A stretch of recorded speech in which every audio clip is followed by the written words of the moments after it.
अस्सलाम वालेकुम दोस्तों, उर्दू पॉइंट के साथ मैं हूं ज़ैन ख़ान और आप शो देख रहे हैं आपकी बात। यकीनन ये आपका शो है और इसमें हम वो बातें करते हैं कि जिससे आपको फ़ायदा हो, जिससे आप कुछ लर्न कर सकें और बहुत सारी ऐसी चीज़ें जो आप जान सकें जो आप ना जानते हों। दोस्तों, आज का शो बहुत इम्पॉर्टेंट है। दो तीन स्टीरियोटाइप्स आज हमने तोड़ने हैं।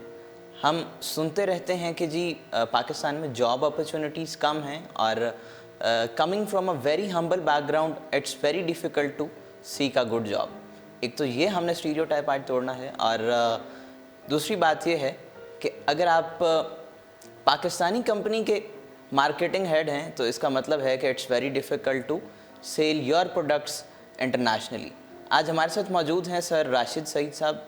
वो 5 कंपनीज़ को एज मार्केटिंग हेड डील कर रहे हैं। आज हमसे बहुत सारी बातें शेयर करेंगे और उनकी अपनी जो स्टोरी है वो बहुत इंटरेस्टिंग है। वो किस तरह यहाँ तक पहुँचे और किस तरह अपनी कंपनीज़ को लेकर चल रहे हैं।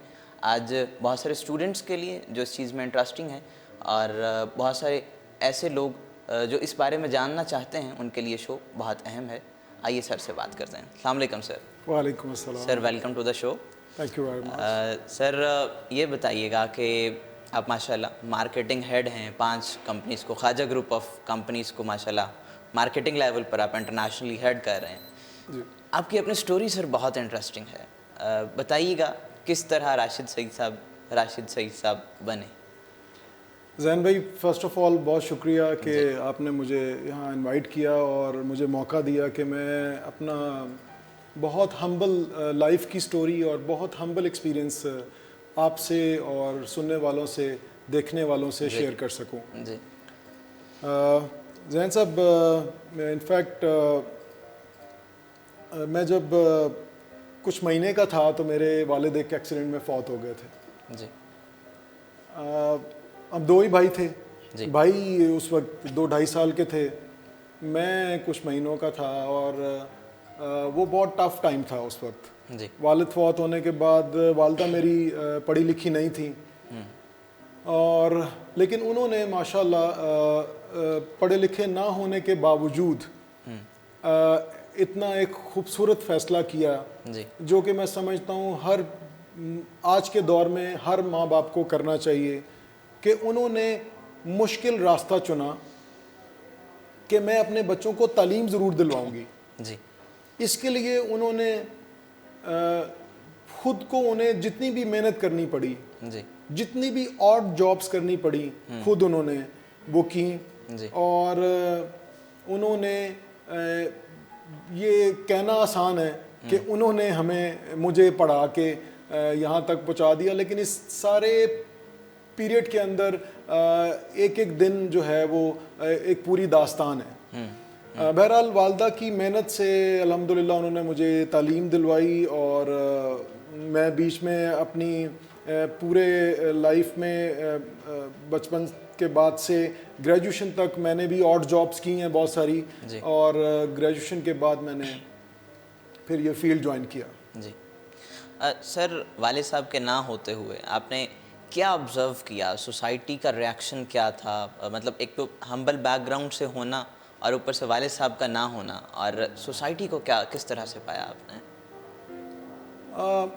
अनफॉर्चुनेट है, लेकिन मेरे केस के अंदर मैं रिकॉल नहीं कर पाता सिवाय मेरे नाना या मेरे जो ननियाल थे उनके मामू नाना, इन लोगों की सपोर्ट के अलावा मैं रिकॉल नहीं कर पा रहा हूँ। अनफॉर्चुनेट है कि जो सोसाइटी टुवर्ड्स ऑर्फन्स जो कॉपरेशन देना चाहिए वो मैं अनफॉर्चुनेटली रिसीव नहीं कर सका हूँ। सही। तो सर, कभी आपने सोचा था कि आप इतनी मेहनत कर रहे हैं और इतने हम्बल बैकग्राउंड से होते हुए आप इस लेवल तक पहुंच जाएंगे? राशिद सईद साहब एक बहुत बड़ा नाम है मार्केटिंग में और पूरे पाकिस्तान में आप मुझे बता रहे थे कि सिर्फ 25 इंटरनेशनल मार्केटिंग हेड्स हैं। जैन साहब, यस, लेकिन मैं बीइंग अ मुस्लिम बिलीव करता हूँ कि अल्लाह ताला अल्लाह फरमाते हैं, हदीसें हैं इसके जो सबूत करती हैं कि अल्लाह किसी की मेहनत को रायगा नहीं करते। तो मेरा बिलीव था कि इंशाल्लाह अगर आप मेहनत और ईमानदारी से चलते हैं एक मिशन को ज़हन में रखते हुए, तो अल्लाह ताला ज़रूर आपको जो है आपके मकसद में कामयाब करते हैं। ना सिर्फ आपको कामयाबी मिलती है बल्कि अल्लाह ताला आपको उसमें बहुत ही प्रोमिनेंट करके उस स्लॉट के अंदर खड़ा करते हैं। सो शर्त है कि आपका नीयत नेक हो, आप मेहनत करते रहें और ईमानदारी से अपना काम करें। सही। तो सर इतनी इंटरनेशनल ट्रैवलिंग भी आप करते हैं माशाल्लाह, 10 मुल्कों में तो आप मतलब घूमते फिरते ही रहते हैं। इसके अलावा भी आपने एक लंबी लिस्ट मुझे सुनाई कि जी जिन जिन मुल्कों के मैंने नाम सुने भी नहीं थे वो भी आपने बताए। जी। तो किस तरह आप समझते हैं कि बीइंग अ पाकिस्तानी हमारे किस तरह का इमेज है वहाँ पे, या क्या डीलिंग करते हैं आप जाके, कैसा पाते हैं आप पाकिस्तान के इमेज को वहाँ पे? इनफैक्ट जी वो अनफॉर्चुनेट है, पाकिस्तानी आपको पता है in the world the image of Pakistan and Pakistanis security को लेके जो है कुछ कंट्रीज़ अपने आप को बहुत ज़्यादा पाकिस्तानियों के मामले में सेंसिटिव फील कराते हैं। तो वो डिस्क्रिमिनेशन तो फेस करनी पड़ती है। हम वो लोग या मेरी फील्ड के जो लोग हैं जो इंटरनेशनल रेगुलर ट्रैवलिंग करते हैं उनको ये चीज़ तो फेस करनी पड़ती है। वो चैलेंजेस मैं भी as a international marketeer face करता हूँ हर एयरपोर्ट पे और हर कंट्री के अंदर भी। लेकिन खूबसूरत बात ये है कि अगर आप फार्मास्यूटिकल इंडस्ट्री की बात करें, फार्मास्यूटिकल एक्सपोर्ट्स की बात करें, तो Pakistani pharmaceutical products and industry is given due respect internationally. And then the second portion is that Pakistani international marketing के अंदर फार्मास्यूटिकल के अंदर जो लोग माशाल्लाह इन्वॉल्व हैं वो इतना अच्छा काम कर रहे हैं कि कामयाबी जो है वो उनको इंशाल्लाह आज भी रिसीव हो रही है और आने वाले वक्त में भी इंशाल्लाह रिसीव होगी। सर अभी हम बात कर रहे थे कि Pakistani made in Pakistan cheese unfortunately बेचना अभी तक भी खासा मुश्किल है, तो फार्मास्यूटिकल ने बड़ी मतलब इम्प्रूवमेंट की है। तो इसमें क्या क्वालिटी कोई वजह है या मार्केटिंग स्किल्स अच्छे हैं, क्या वजह है कि हम फार्मास्यूटिकल में अच्छे जा रहे हैं? अभी मैंने जिस तरह शेयर किया, यस क्वालिटी आपने बड़ी इंपॉर्टेंट बात आपने की। क्वालिटी पाकिस्तानी फार्मास्यूटिकल्स की आपको सुन के खुशी भी होगी कि बहुत ज़्यादा रिकॉग्नाइज़ की जाती है उन कंट्रीज़ के अंदर, उन दुनिया के रीजन्स के अंदर जहाँ पे पाकिस्तानी कंपनीज़ एक्सपोर्ट कर रही हैं। अफ्रीकन रीजन है, CIS स्टेट्स हैं, फार ईस्ट है, अफ़गानिस्तान, ये यमन की साइड है। और उसमें उसके बाद यस सेकंड थिंग इज़ कि जिस तरह मैंने अभी शेयर किया कि जो इंटरनेशनल मार्केटिंग को हेड कर रहे हैं अक्रॉस द पाकिस्तान लोग, वो मैं समझता हूँ इतनी डिवोशन और मेहनत से काम कर रहे हैं कि वो मेड इन पाकिस्तान को बेचना डिफ़िकल्ट है, लेकिन वो उसको फिर भी उसमें सरवाइव कर रहे हैं। ना सिर्फ सरवाइव कर रहे हैं बल्कि वो उसमें प्रोमिनेंट अचीवमेंट्स गेन कर रहे हैं माशाल्लाह। सही। तो सर अगर हम आगे बढ़ते हैं, जो लोग बिज़नेस पढ़ रहे हैं, मार्केटिंग पढ़ रहे हैं, उन स्टूडेंट्स को अभी से अपने अंदर कौन कौन सी ऐसी क्वालिटीज़ जो हैं वो पैदा करनी चाहिए और उन पे काम करना चाहिए जो मार्केटिंग के लिए इंटरनेशनली रिक्वायर्ड होती हैं? क्योंकि आपका माशाल्लाह को 23 साल का तो एक्सपीरियंस है मार्केटिंग। जैन साहब, मैं समझता हूँ कि सबसे पहले तो वो जब अपना कोई एम बना लें, वो जिस फील्ड में भी पढ़ रहे हैं जी। अगर आप इंटरनेशनल मार्केटिंग या इवन मार्केटिंग कोई ले लें, सेल्स को ले लें, अगर उन्होंने तो वो उनके लिए सबसे पहले ज़रूरी है कि वो अपनी प्रोडक्ट को जानें, अपनी प्रोडक्ट को जानें। आफ्टर देयर क्वालिफिकेशन वो जिस प्रोडक्ट को डील करने जा रहे हैं वो उस प्रोडक्ट को जानते हों। वो उसके बाद अपने जिस मार्केट में वो बिहेव करने लगे हैं, जिस मार्केट में वो प्रोडक्ट लेके जाना चाह रहे हैं, उस मार्केट को जानते हों वो लोग। और उसके बाद उनकी बहुत गहरी नज़र होनी चाहिए अपने कंपेटिटर्स के ऊपर। सो अपनी प्रोडक्ट को जानना, आप जिस मार्केट में एंटर होने लगे हैं उस मार्केट की डायनामिक्स को देखना इंटरनेशनली, और फिर अपने कंपेटिटर्स के ऊपर नज़र आपकी हो कि वो क्या एक्टिविटीज़ से अचीव कर रहे हैं और सेल्स कर रहे हैं, और जो ग्रो कर रहे हैं वो कंपेटिटर वो किन एक्टिविटीज़ से ग्रो कर रहे हैं। आई थिंक इन तीन चीज़ों के ऊपर अगर कोई भी प्रोफेशनल या न्यू कमर फोकस रखे, और इसके टॉप ऑफ द लिस्ट तीनों के इंसान की नीयत और मेहनत, ये दोनों बहुत इंपॉर्टेंट चीज़ें हैं ये ऐसे इंग्रेडिएंट हैं जो किसी इंसान में ना हो जी। और उसमें बाकी सारी खूबियां हों, और ये दो इंग्रेडिएंट ना हो कि उसकी नीयत साफ ना हो, मेहनती ना हो, तो मेरा नहीं ख्याल कोई और क्वालिटी उसको कामयाब कर सकती है अगर ये दो इंग्रेडिएंट ना हो तो। सही। लोग सर बहुत जल्दी मायूस हो जाया करते हैं, ख़ास तौर पे जो प्राइवेट कंपनीज़ में जो नौजवान काम करते हैं। आपने एज अ मेडिकल रैप अपना जो करियर है उसको स्टार्ट किया, और एक मेडिकल रैप मेरा ख्याल है कि शायद सोच भी नहीं सकता कि वो इस लेवल तक पहुंचेगा। क्या ऐसी मुनफरिद चीज़ें थीं जो दूसरों से आपको एक अलग इंसान बनाती थीं और कंपनीज़ ने आप पे इतना यकीन किया, आप यहाँ तक पहुँचे माशाल्लाह से? जैन साहब, मैं सबसे पहले एडमिट करना चाहूँगा कि ये सिवाय अल्लाह के करम के कुछ भी नहीं है। बिल्कुल ऐसे ही। अल्लाह ताला बना रहा होता है हर इंसान को, जी। अल्लाह नवाज रहा होता है। मेरी इस सारी अचीवमेंट में मेरी वालदा की मेहनत और उनकी दुआओं का बहुत हिस्सा है। अब मैं आ जाता हूँ दुनियावी उन क्वालिटीज़ की तरफ। जी। तो मैं समझता हूँ कि कोई भी प्रोफेशनल, न्यू कमर, यंग ग्रेजुएट्स, जिस दिन पहले दिन से वो जिस फील्ड में भी जॉब शुरू करें, अगर वो ईमानदारी से उस फील्ड को सीखें और उसके अंदर अपनी मेहनत की एक्सट्रीम देना शुरू कर दें, ये दो चीज़ें आपको आपकी रूटीन लॉट से बिल्कुल मुनफरिद कर देंगी। हमारा प्रॉब्लम यंग जनरेशन का स्पेशली है कि हम शॉर्टकट्स ढूंढते हैं तरक्की करने के।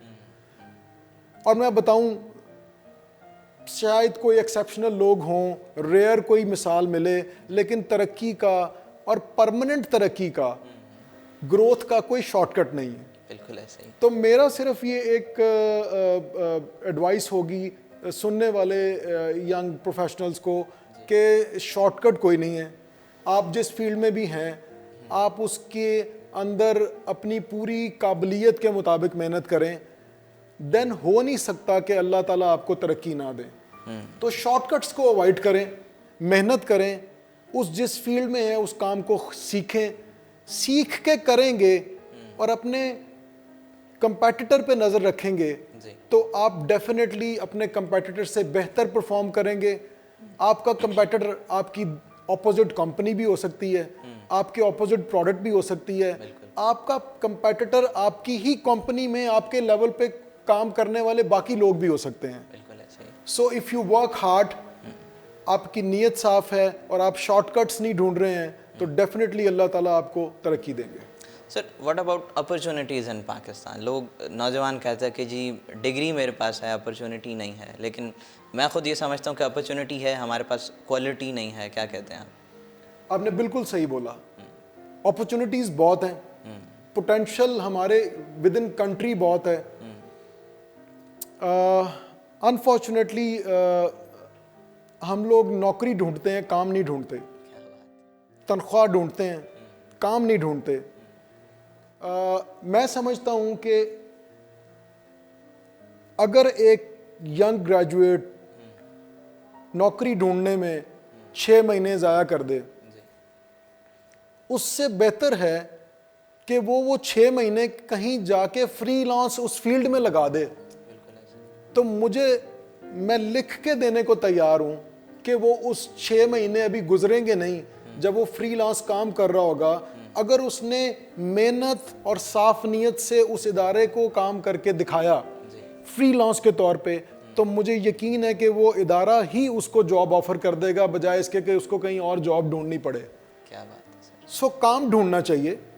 मैं यहाँ पे कई यंग लोग आते हैं, मशवरा मांगते हैं, जॉब्स के लिए रिक्वेस्ट करने आते हैं, और जब उनसे कहा जाता है कि यार सुबह आप हमारे ऑफिस में फ्रीलांस के तौर पे आ जाओ, यहाँ पे बैठो, काम सीखो।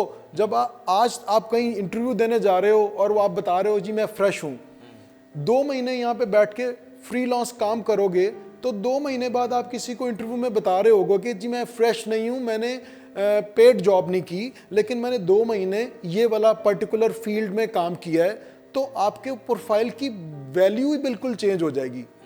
ये हमारी नई नस्ल करने को तैयार नहीं है। अपॉर्चुनिटीज़ की और पोटेंशियल की कमी नहीं है, सिर्फ हमें बिल्कुल कमी है और इस चीज़ की कि हमें मेहनती लोगों की कमी है, इस सेंस में कि हम शॉर्टकट्स ढूंढते हैं। तो शॉर्टकट्स नहीं ढूंढेंगे तो मार्केट में, तो आप इंडस्ट्री से में किसी से बात करें तो इंडस्ट्री वाले यहाँ पे बोल रहे हैं कि जी हमारे पास स्किल्ड लोग नहीं हैं। तो वो इंडस्ट्री स्किल्ड लोग मांग रही है, लेकिन जो डिग्री लेने वाले लोग हैं वो उस पर्टिकुलर फील्ड जिसमें जॉब ढूंढ रहे हैं उनके पास उससे रिलेटेड स्किल ही नहीं है, और अगर स्किल है तो वो बहुत ही बेसिक है। और सर स्किल अगर अपनी जॉब के हवाले से है, मुझे बहुत सारे लोग ये शिकायत करते मिलते हैं कि जो नौजवान आ रहा है उसका कम्युनिकेशन स्किल अच्छा नहीं है, क्योंकि आपकी जो जॉब है वो ख़ास तौर पे कम्युनिकेशन पे ही बेस कर रही होती है। आजकल हमारे नौजवानों की कम्युनिकेशन में बहुत सारे इश्यूज आ रहे हैं। क्या ऑब्जर्व किया आपने, कम्युनिकेशन कितनी अहम है अपनी प्रोडक्ट को सेल करने के लिए और मनवाने के लिए? इनफैक्ट सेल्स के अंदर कम्युनिकेशन से कीमती कोई टूल नहीं है। कम्युनिकेशन से कीमती कोई रिक्वायरमेंट नहीं है। अगर आपके पास ये बेसिक स्किल नहीं है, मैं इसको बेसिक स्किल बोलूँगा, तो फिर लगता नहीं है कि कम्युनिकेशन के बगैर सेल्स और मार्केटिंग के अंदर कोई भी शख्स जो है वो कामयाब हो सकता है और अपना नाम बना सकता है। एंड यस, मैं एग्री करूँगा, हमारे यहाँ पे एक बड़ी लॉट मौजूद है जिनको कम्युनिकेशन के ऊपर हर्डल्स हैं, उनकी कैपेबिलिटी लेवल कम्युनिकेशन से रिलेटेड वो नहीं है जो इंडस्ट्री को रिक्वायर्ड है। और अगेन बात यही वाली है कि हम सिर्फ अपनी डिग्रियों को रिसीव करने के लिए सफ़ों की हद तक उस पर काम कर रहे होते हैं, लेकिन कभी कोई स्पेयर कुछ मिनट्स कुछ आवर्स निकाल के इन स्किल्स के ऊपर काम नहीं करते। मैं समझता हूँ कि ड्यूरिंग स्टडीज़ ही हमारे जो स्टूडेंट्स हैं उनको इन चीज़ों पे और स्पेशली कम्युनिकेशन स्किल्स के ऊपर कोई उस्ताद पकड़ना चाहिए, खुद से काम करना चाहिए, मेहनत करनी चाहिए इस स्किल के ऊपर, ताकि जब ये लोग जॉब को इवन फर्स्ट इंटरव्यू देने जाएं तो ये अपने सामने बैठे प्रोफेशनल को जो इनको इंटरव्यू दे लेके सिलेक्ट करने लगा है उसको इम्प्रेस कर सकें। एंड सेकेंडली, जब इनको जॉब ऑफर कर दी जाए तो ये अपनी प्रोडक्ट को डिस्क्राइब करते हुए, अपने आप को एक्सप्लेन करते हुए जो है प्रॉपरली सामने वाले को अपने आप को सेल कर सकें। और ये सभी चीज़ें कम्युनिकेशन के बगैर, स्ट्रॉन्ग स्किल्स ऑफ कम्युनिकेशन के बगैर मुमकिन नहीं है। सर आखिरी सवाल ये कि बहुत हमने बात कर ली कि जॉब्स की जो है वो किस तरह से जॉब अच्छी ली जा सकती हैं, क्या क्या स्किल्स होने चाहिए। मेरा मानना यह है कि अगर आप जॉब ढूंढने से बेहतर ये नहीं है कि आप खुद बिजनेस करें, आप दूसरे लोगों के लिए अपॉर्चुनिटीज़ ज़्यादा पैदा करें। बिल्कुल, yes, it's true on my part that I've done my whole life. I've spent my 23 years in the job. But the thing is that even हमारा दीन कहता है, हदीसें मौजूद हैं कि कारोबार में कितनी बरकत है और मुलाजमत में अल्लाह ने रिज़्क़ का कितना पोर्शन रखा है और कारोबार में कितना पोर्शन रखा है। यस, आई बिलीव कि हमारे जितने यंग ग्रेजुएट्स हैं या जो भी यंग लॉट आ रही है, स्पेशली वो लोग जो पढ़ते ही बिजनेस मैनेजमेंट हैं, जो पढ़ते ही इसको बिजनेस को हैं, मार्केटिंग को पढ़ते हैं, आई बिलीव मोर देन 1000% कि उनको वो चाहे छोटे स्केल पे कर सकें, बड़ा बिजनेस अफोर्ड ना भी कर सकें, लेकिन उनको अपना बिजनेस प्लान करना चाहिए। उसके लिए उनको अपनी सारी स्किल्स यूज़ करनी चाहिए। And yes, they should be in fact creating, they should become a source to create job instead of just being a employ at a place and just killing your skills.